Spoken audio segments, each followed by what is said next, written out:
Good morning. This is Kelloland on the go with all you need to know in news and weather as you start your day. A 43-year-old Sioux Falls woman was arrested in connection with a road rage incident. Police say the suspect, Oksana Sissa, was tailgating another vehicle. Authorities say a person in that vehicle made a rude gesture. That's when officers say Sissa followed the victim to their house. Police say there were some punches thrown before Sissa allegedly tried to drive her car toward the victim. The victim was able to get out of the way. Law enforcement say in these road rage incidents, it's best to not escalate the situation. You know, the best thing to do is they can just let it go. I mean, there's bad drivers everywhere. It may give you a small sense of satisfaction to honk your horn or yell at somebody or give them a finger, but it's not going to solve anything. And usually what that does is it elevates things. Sissa was arrested on assault and resisting arrest charges. She was released on a PR bond. One driver was taken to a Clear Lake hospital after a crash in Dual County. The sheriff's office says it happened on U.S. Highway 212 just after 3 o'clock Tuesday afternoon. Authorities say a pickup was westbound when a deer ran into the driver's side. That caused a mirror to break off of the pickup and shatter the windshield of an eastbound SUV. In these pictures, you can see the mirror is stuck in the windshield. The driver did suffer minor cuts. The driver and passenger in the pickup were not hurt. The Dual County Sheriff's Office is investigating the crash.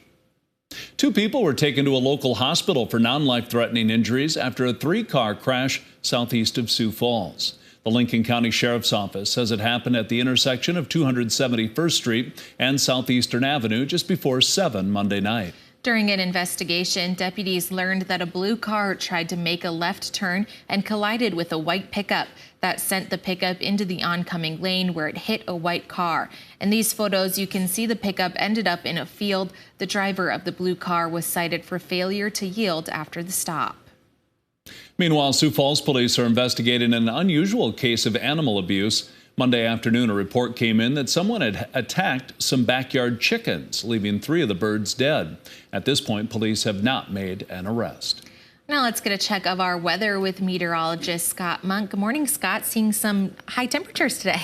Yeah, we'll eventually warm to the 80s in central and eastern Kettleland. We'll watch for numbers in the 70s early today in western South Dakota. Once the rain comes through Rapid City, I think we'll probably cool to the 60s. So we are forecasting 75 early today, Rapid City. 83 in Pierre, 82 Aberdeen, 80 in Sioux Falls. We'll have southerly winds at around 10, maybe 20 miles per hour. Cooler temperatures on their way for tomorrow. There may be some isolated rain chances along with it, and we'll eventually cool to the 60s for highs for Friday. And Brian will have more details on your Kettleland Live Doppler forecast coming up.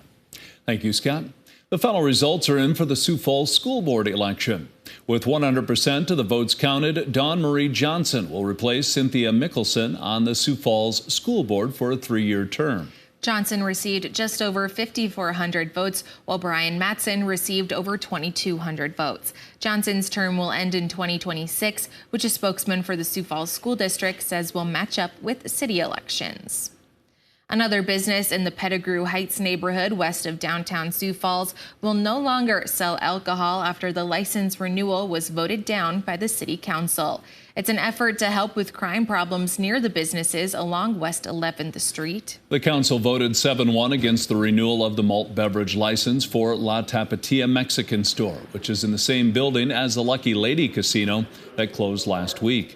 Councilors against the renewal are staying consistent with a pattern of whether the businesses in that area are in a suitable location to sell alcohol.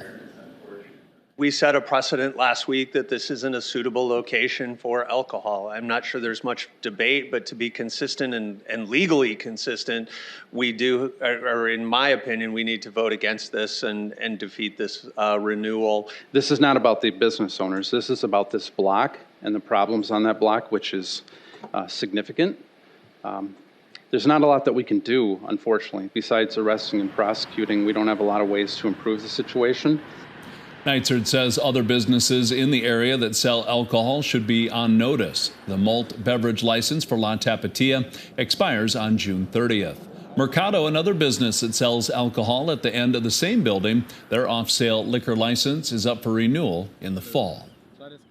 Congressman Dusty Johnson has introduced a bill to protect the Wounded Knee Memorial Site. Hundreds of men, women, and children were gunned down by soldiers with the U.S. Army.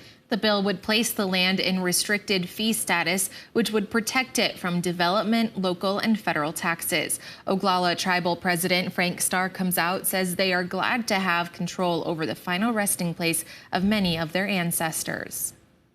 Culturally, we are strong people. We're probably not rich financially, but we are rich in culture, tradition, and pride. The Oglala Sioux Tribe and the Cheyenne River Tribe teamed up to buy the 40 acres at Wounded Knee site. Ancestors from both tribes were killed in the 1890 massacre. That's a look at some of our top stories. Now let's get one last look at your weather with meteorologist Brian Karstens. Brian?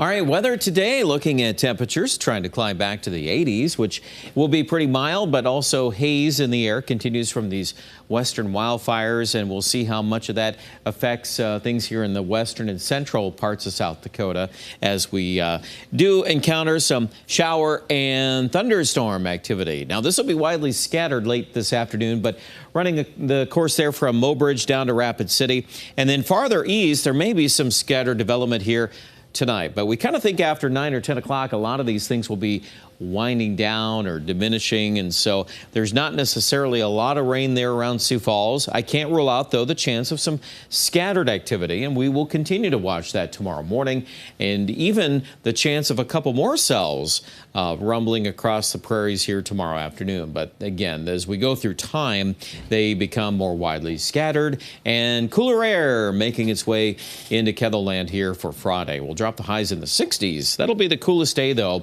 of the 7-day forecast. Some high-resolution modeling there, looking at those individual clusters of rain. And again, these things can float around. We've got a couple comparisons here on the modeling that, again, same idea, just geographically a little different. And the point is, if you catch a couple of those thunderstorms later today, your rain gauge could pick up a quick half-inch of rain. Wouldn't take a lot for that. But at the same time, what we always say, yeah, with scattered rain, there's likely going to be some misses in there, too. Well, temperatures today, 83 in Pierre, 83 degrees in Mitchell. How about the 7 days? Well, this chance of rain, once it exits Thursday morning, or at least into the early afternoon, it'll be diminishing at that point. I think Sioux Falls will probably stay dry for a few days. We'll be in the 70s this weekend. So being outdoors, I think pretty nice weather, really. We'll get closer to 80 by next Tuesday. Aberdeen and the Northeast here. We've got mid-60s on Friday, middle 70s for the weekend. Overnight lows middle to upper 40s. And it looks like now for Pierre, close to 80 or a little above that mark here for the weekend. Early next week will probably be in the lower 80s, and there could be some rain chances by early next week, but certainly there's plenty of gaps between these rain chances. Rapid City, whatever we pick up today, is really our best chance in the 7-day forecast, and we do see 60s for Friday. Check out more details with the weather headlines online at kettleland.com.